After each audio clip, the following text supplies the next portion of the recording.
Shane McMahon WWE के कुछ सबसे खतरनाक स्टंट से बचकर आए हैं।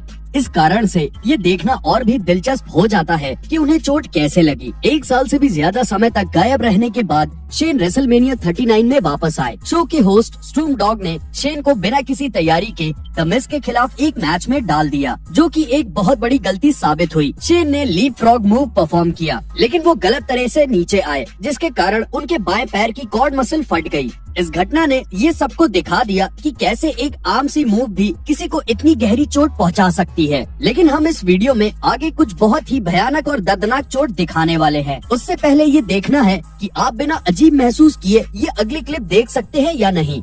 और मैं आपको बता दूं कि ये काफी मुश्किल होगा। 1 अप्रैल 2023 को इंडी हार्टवेल ने WWE में अपनी पहली सिंगल्स चैंपियनशिप जीती और NXT वुमेन्स टाइटल अपने नाम किया। 3 हफ्ते बाद हार्टवेल अपने टाइटल को दूसरी बार ही डिफेंड करने आई थी, लेकिन बदकिस्मती से ये उनका आखिरी टाइटल डिफेंस बन गया। इंडी अपना टाइटल एक ट्रिपल थ्रेट मैच में टिफनी स्टार्टन और रॉक्सेन पेरेज के खिलाफ डिफेंड कर रही थी। मैच के दौरान स्टार्टन ने इंडी और रॉक्सेन को सेंटन मारा। पेरेज तो ठीक थी, लेकिन इंडी हार्टवेल का दायां पैर मुड़कर दब गया और देखने में ये बहुत ही ज्यादा दर्दनाक था।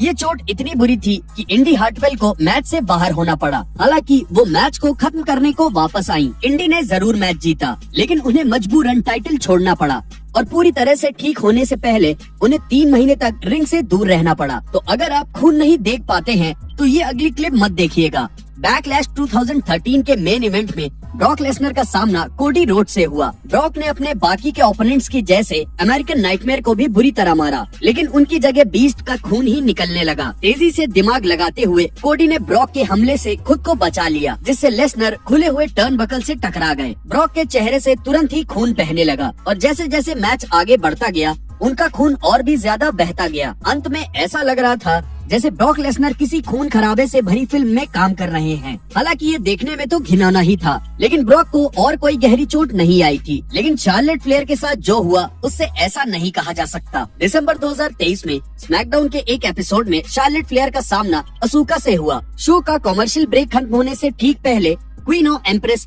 टॉप रोप पर एक मूव कर रही थी। बदकिस्मती से उनका बैलेंस बिगड़ गया और शार्लेट का सर मैट पर टकरा गया।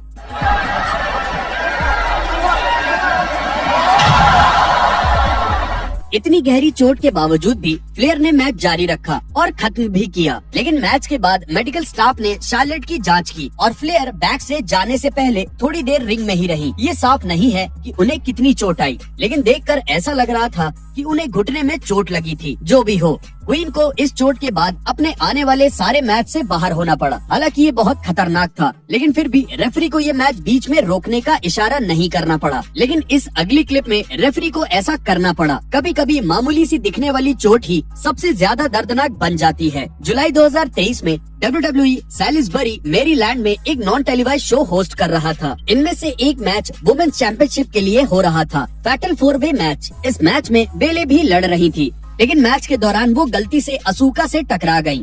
हालांकि देखने में ये कोई बड़ी बात नहीं लग रही थी, लेकिन बेले मैट पर गिर गई और रेफरी ने जल्द ही एक्स का सिग्नल करके बताया कि ये असल में गहरी बड़ी चोट है। बेले को मैच से बाहर होना पड़ा और जल्द ही सामने आया कि बेले के दाएं घुटने में चोट आई है, जिससे उन्हें 1 महीने के लिए रेसलिंग से दूर कर दिया गया। ये दुख की बात है, लेकिन इस अगले रेसलर को लगी चोट ने इसे इससे 5 गुना ज्यादा समय तक के लिए बाहर कर दिया था। मार्च 2023 के स्मैकडाउन के एक एपिसोड में एक जोरदार लड़ाई देखने को मिली, जिसमें Drew McIntyre, LA Knight, Sheamus और द नेक्स्ट डे शामिल थे। कूफी किंगस्टन, जेवियर वुड्स और नाइट रिंग के बाहर थे, इसलिए ड्रू ने एक ड्राइव मारने का फैसला किया, लेकिन वो तीनों इसके लिए सही जगह पर नहीं खड़े थे और कूफी अकेले इस ड्राइव की चपेट में आ गए। हालांकि ड्रू तो बच गए, लेकिन किंगस्टन की किस्मत इतनी अच्छी नहीं थी। इसमें कूफी की एक एड़ी में चोट आई और उन्हें इसके लिए ऑपरेशन करवाना पड़ा। इस एक्सीडेंट के बाद कूफी को 5 महीने के लिए रेसलिंग से दूर होना पड़ा और इसी वजह से उन्हें रेसलमेनिया पर मोटी कमाई करने का मौका भी नहीं मिल सका।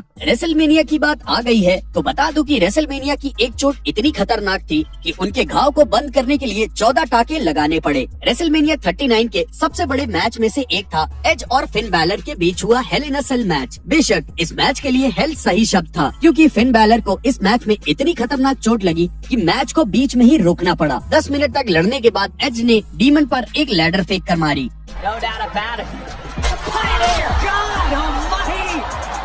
इससे फिन बैलर का सर फट गया और डॉक्टर की एक टीम तुरंत जाकर फिन की जांच करनी पड़ी। जैसे जैसे मैच आगे बढ़ा ये चोट बद से बदतर होती गई, लेकिन मैच के खत्म होने तक इस चोट की गंभीरता का पूरा अंदाज किसी को नहीं था। बैलर के सिर पर लगी चोट के घाव को बंद करने के लिए 14 स्टेपल्स लगाने पड़े थे। फिन ने आपदा में अपना अवसर ढूंढा और एक टी शर्ट बनाई जिसमें उनके 14 स्टेपल्स को हाईलाइट किया गया था। ओवन हार्ट की 316 टी शर्ट के अलावा शायद ये अकेला मौका होगा जब WWE में लगी चोट की टी शर्ट बनाई गई।